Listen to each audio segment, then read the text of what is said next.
Hello and good evening. Welcome back. If you are on chapter 17, that means you are getting close to the end of the semester. This is one of the most exciting chapters in this book, I believe. So, we're going to talk about the Renaissance. This word translates into rebirth. So, during the Renaissance, there was a big change in the way people were thinking. They called this change of thought humanism.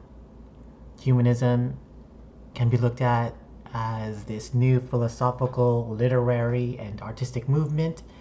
It is a time when there was a focus on humans and not the divine. If you can imagine the way Europe was at the time, coming from the medieval, you can say that many European countries were basically following under a very strict Christian way of life. And so during this time of humanism, they changed that to focus a little bit more on humans and not so much their religions. During humanism, this was a time of achievement, exploration, and rediscovery. There was also this renewed interest in the ideas of classical Greece and Rome. So maybe you are noticing a pattern here when it comes to art history.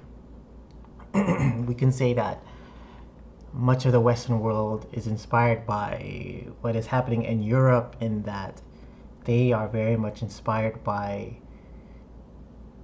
cultures like ancient Greece and ancient Rome, and those countries were inspired by countries like ancient Egypt. Something else that came out of this period was this recovery of ancient works from Muslim scholars.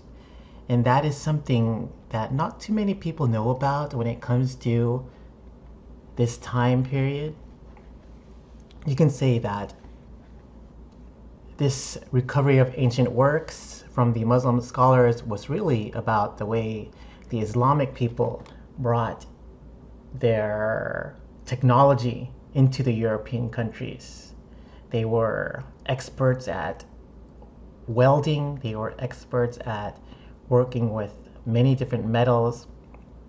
So when these Christian nations started to mingle with these outside cultures or these Muslim cultures, they embraced it and they started to incorporate some of this technology into their own. And because of that, they were able to bring themselves out of the medieval period. So during this time, there is an elevation of individual artists, not anonymous Middle Ages artists. So during the medieval or during the Middle Age times, most of the artists were anonymous. It wasn't really important at the time to become known for what you have made during your lifetime. So maybe because of this time period, this is why many people that know about art know who some of these iconic artists are. They know who Da Vinci is, Michelangelo, and so on, because this is the time when they actually started to pay a little bit more attention to the individuals, opposed to in the past it wasn't a big thing. So during the Renaissance, there was a strong focus on realism, depictions of light, space, and mass that emphasize physical reality. And let's take a look at this first example here. A painting from the very early Renaissance. And if we take a look at the overall composition, we are looking at what appears to be a fresco of some kind, very strong diagonal composition created by the landscaping happening in the negative space. You'll see a lot of implied lines coming from that diagonal. Also, the implied lines coming from the individual facing or looking towards the focal point, Jesus Christ, as he is lying down in the lower left-hand corner. More implied directionals from the angels in the sky, so a very strong focus on Jesus. You'll notice that he is also a little bit larger than the other individuals around him. I wonder if you guys remember what that terminology is when they make a figure larger than the others for the sake of signifying their importance. And if you can remember, that is hierarchic scale. Something that you'll notice about this work, a strong emphasis on realism. The fabric is quite accurate. The human forms are very realistic. You can probably say not photographic realism, but very close. And this work is called The Lamentation by Giotto di Bondone, made in 1305. And so if you want to get to know a little bit more about this work, make sure you check out these links that I'm posting on Canvas page in our modules.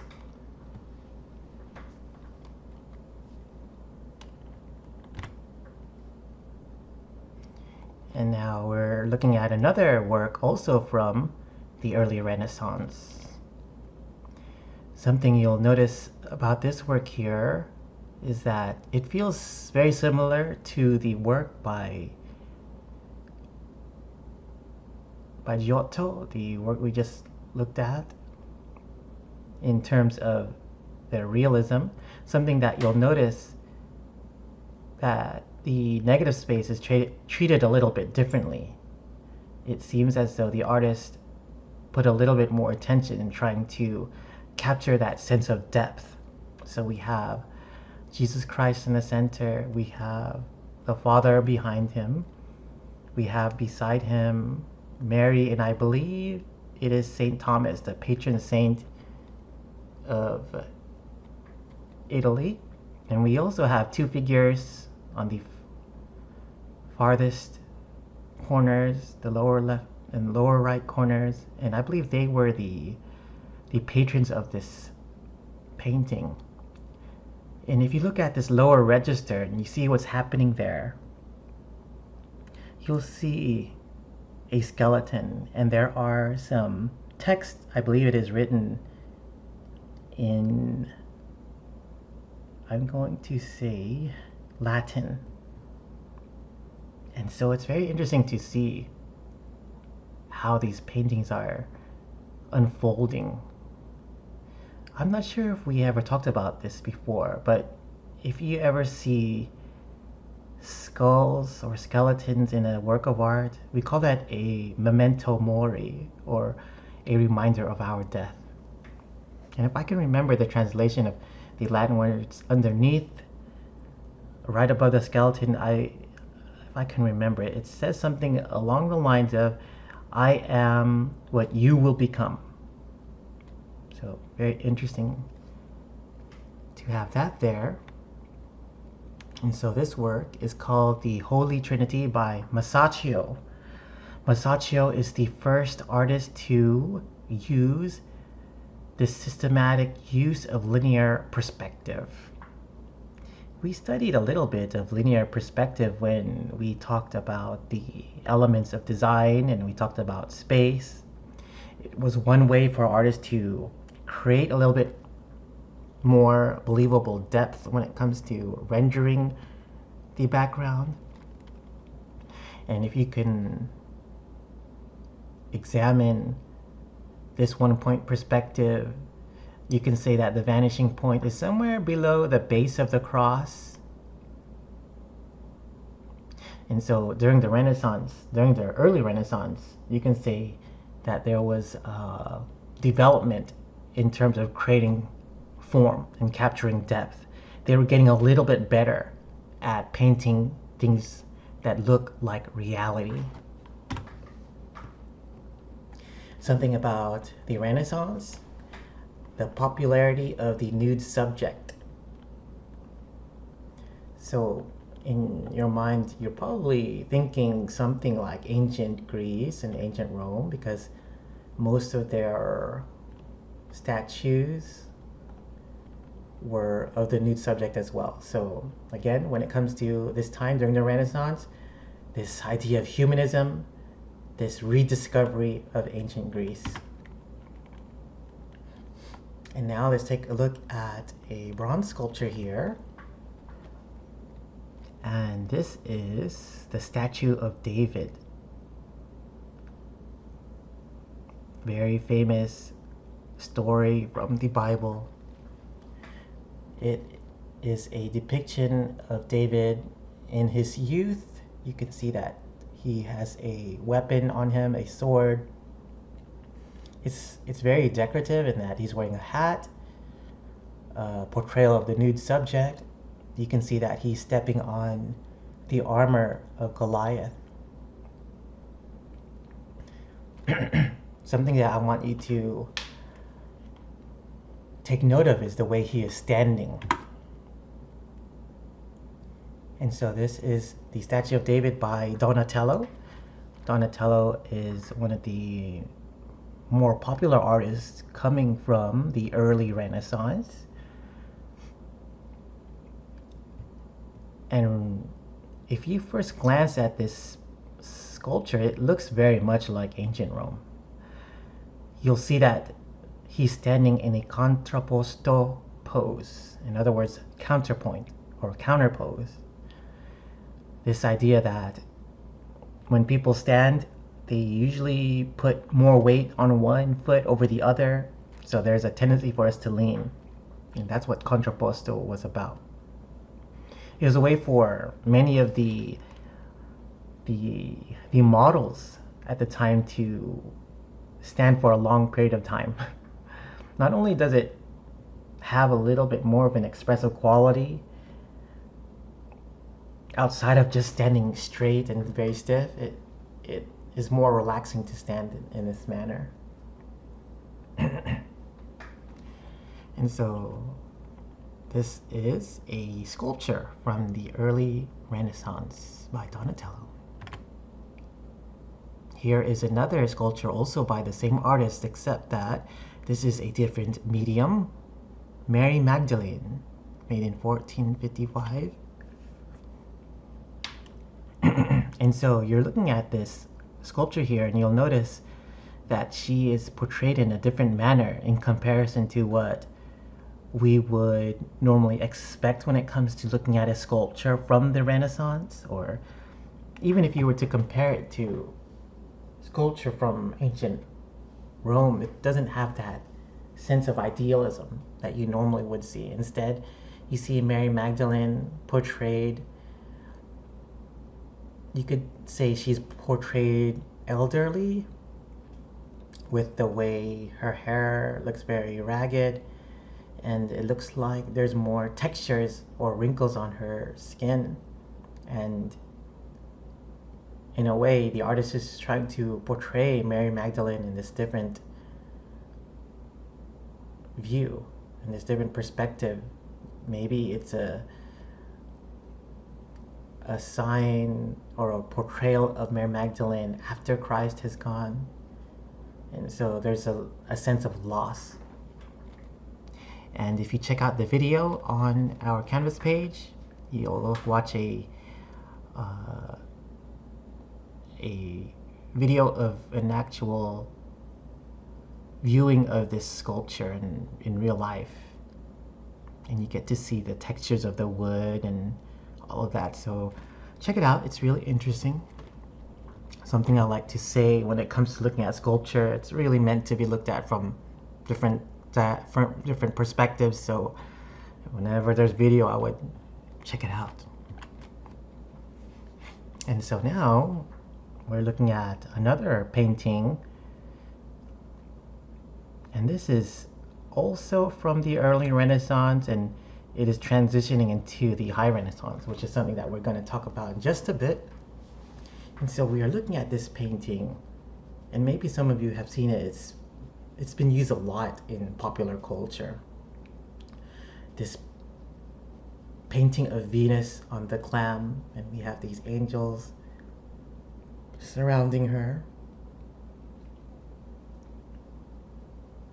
Something about the Renaissance, the study of human form and realism is becoming more and more apparent, especially when it comes to the rendering of the fabric.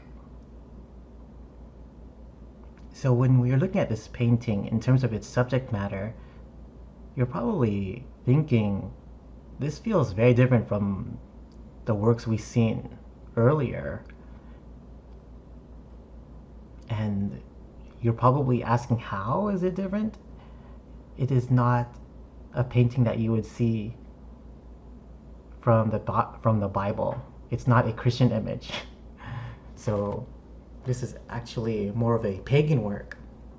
And this is something that really made the way people thought differently in terms of the way they are going with art, because in the past they really just focused on Christianity, and during this period of humanism they moved outside of those boundaries. And so this work is called The Birth of Venus, made in 1480 by Sandro Botticelli. Tempera on canvas. A very large painting, 5 feet 8 inches by 9 feet rectangle. And this work is an example of what is called Neoplatonism. Neo-Plato, Neo meaning new, Plato referring to the Greek scholar or the Greek philosopher. And this is a new version of how ancient Greece was being interpreted. So that's what Neoplatonism is all about. So during the Renaissance, they changed things up a little bit and said, let's not just paint about the Bible anymore. Let's move around with the subject matter and paint something that might be a little bit more interesting. Something that is being mentioned here, it is a preoccupation of a business-oriented or secular art patrons. So this work was probably not thought of by the artist. It was more likely to be commissioned by a patron, and that the wealthy people at the time were saying, you know what, let's have these kind of paintings. I want a painting about this. And that's what people were going for at the time. And so now we're going to talk about the High Renaissance between 1490 and 1530 in Florence, Rome, and also Venice. Familiar names that came from the High Renaissance: Leonardo da Vinci, Michelangelo, and Raphael. Something that I'm going to ask you on the quiz or the exam is, which of these artists is from the High Renaissance? Which of these artists is from the early Renaissance? Which of these artists are from the Baroque period, and so on? So get to know those. I would write a list and memorize them. And here is an early example of a sketch study composition by Leonardo da Vinci. Something interesting about Da Vinci is that most of his works are actually drawings. Many people know him for his work like the Mona Lisa, but he only had a few completed paintings throughout his artistic career. He has many paintings that were unfinished, but the majority of his works are actually just studies and sketchbook drawings.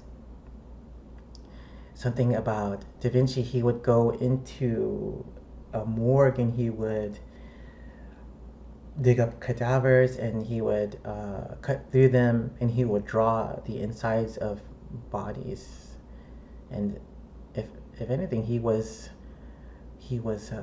hired to do this. He was a scientist.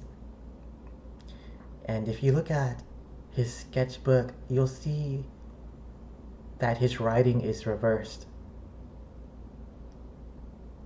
I believe we looked at another drawing of his in the early chapter. I believe chapter 7 drawing. And so this work is called The Fetus in the Womb, made in 1510 by Leonardo da Vinci. So one of the key ideas that came from the Renaissance was this rebirth, this rediscovery of many things, especially in the sciences. This idea to think beyond just their religion. So they were embracing their religion, but also art and science as well. And so here is the Mona Lisa, the painting I just mentioned earlier, probably his most recognized work of art. And so we are looking at a very highly rendered portrayal of human form. We are capturing fabric at its most idealized manner. Something that makes this work of art so interesting is the way the model is posing. People often question, how is she able to stay in this pose for a very long time? For Da Vinci to paint her in this smile. And aside from these things, we can probably ask ourselves, what makes this painting so interesting? Why is it so worldly known? If you look at the figure, of course, we notice and marvel how beautiful it is, how accurate it is. But what makes this painting very different than what most of the paintings were doing at the time was what was happening in the negative space. So what is happening in the negative space here? We are looking at a landscape, and we can ask ourselves, is that a real background? Because it's actually very mystifying.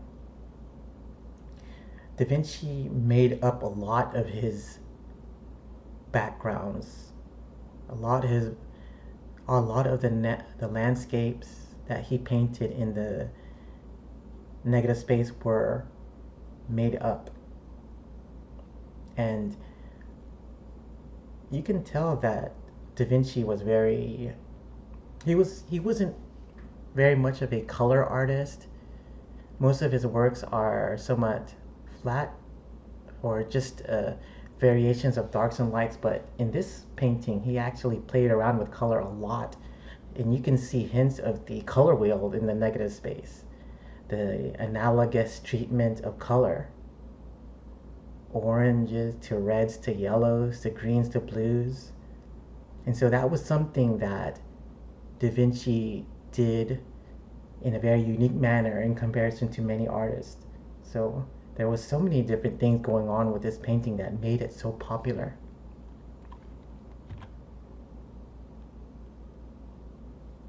Something that Da Vinci did in terms of his painting style is he would make very thin glazes of color. He would just basically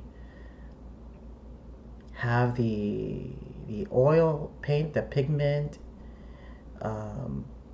He would put a lot of the solvent, or he would put a lot of the turpentine and a little bit of color, and he would just glaze it into very thin layers until he got the right color.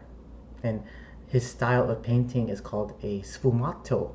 Sfumato is a word that means smoke in Italian. That also is something that is somewhat that portrays his style. And so here is another one of Da Vinci's most famous paintings, The Last Supper.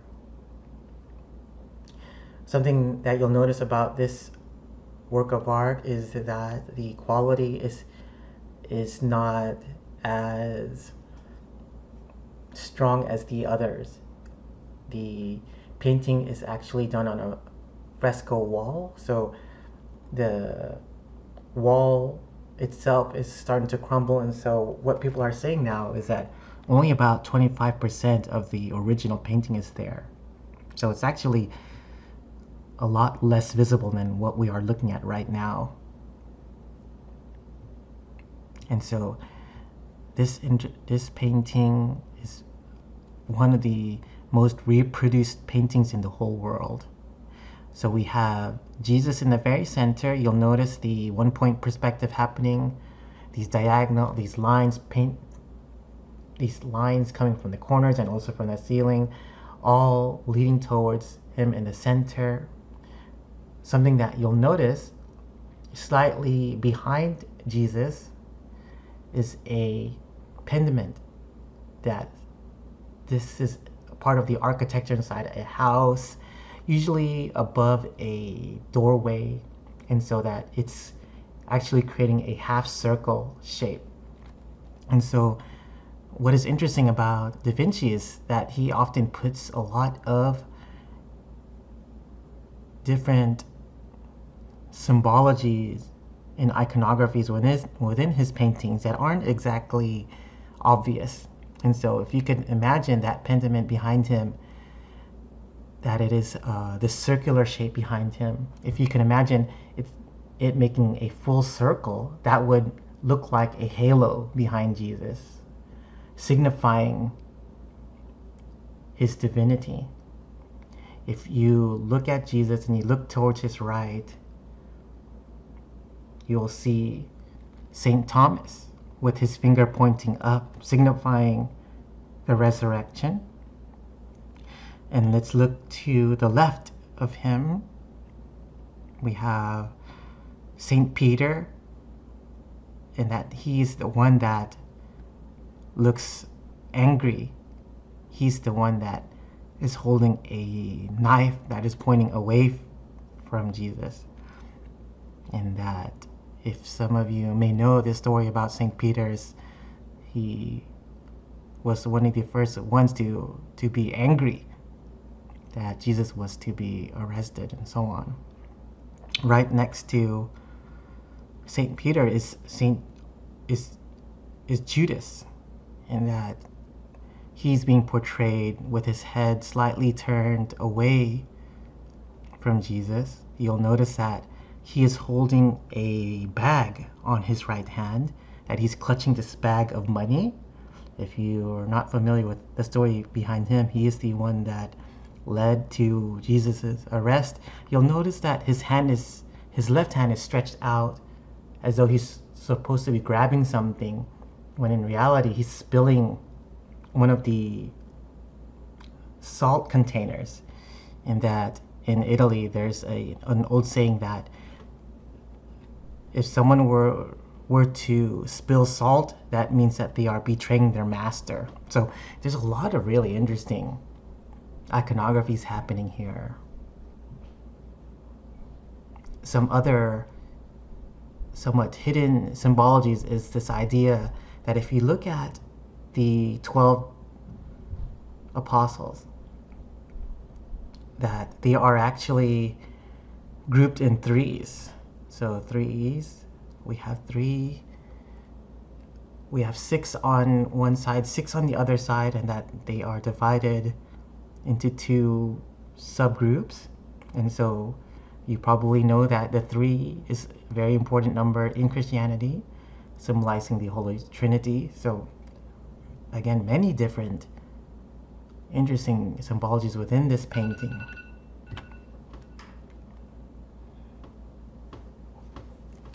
And so Yes, the Last Supper by Da Vinci is one of his most famous works.